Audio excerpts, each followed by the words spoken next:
Hey everyone. There once was an old man named Harold.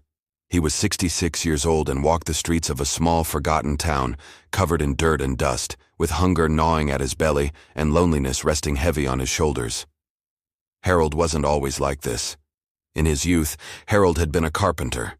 He built homes with his hands, smoothing the wood with love and precision.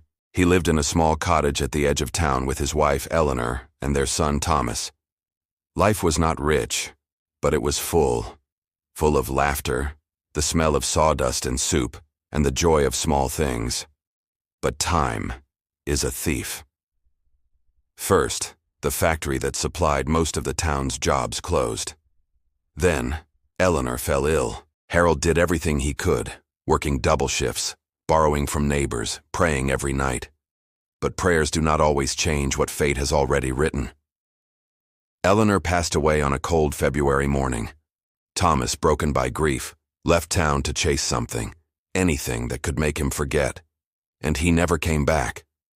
Years passed, and so did Harold's energy. Without work, without family, and with age creeping into his bones, he was forced out of his cottage.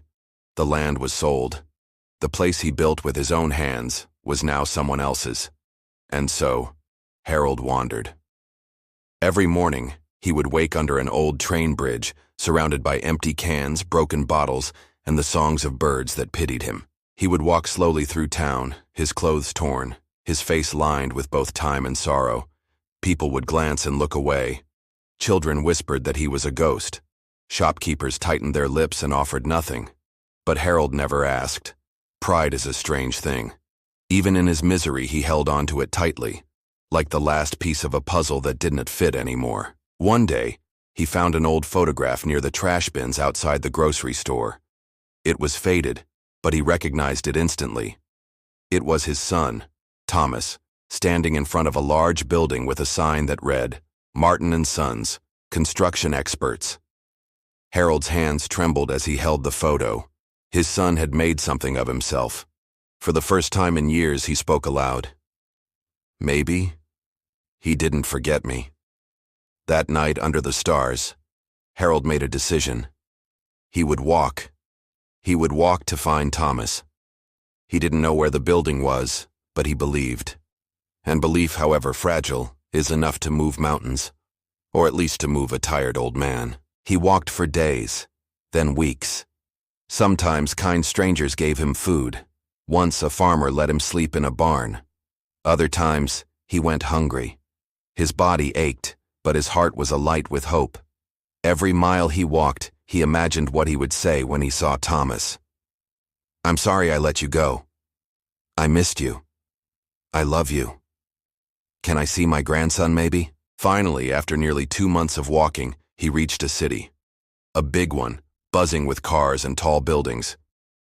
He asked around, showing the photo. People pointed him toward an office complex. He waited outside the building from the photo, afraid to go in. He hadn't bathed in weeks. His hair was wild, his eyes sunken, his boots nearly worn through. But then a young boy, about 9 years old, walked out of the building. He had Harold's eyes. The boy stared at him.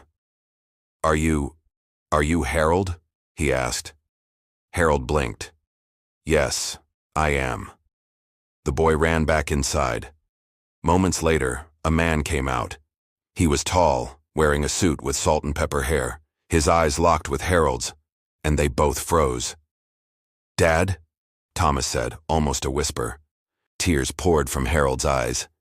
He couldn't speak. He only nodded. Thomas ran to him and wrapped his arms around the old man. "Why didn't you come find me sooner?" Harold croaked. "I didn't think you wanted to see me.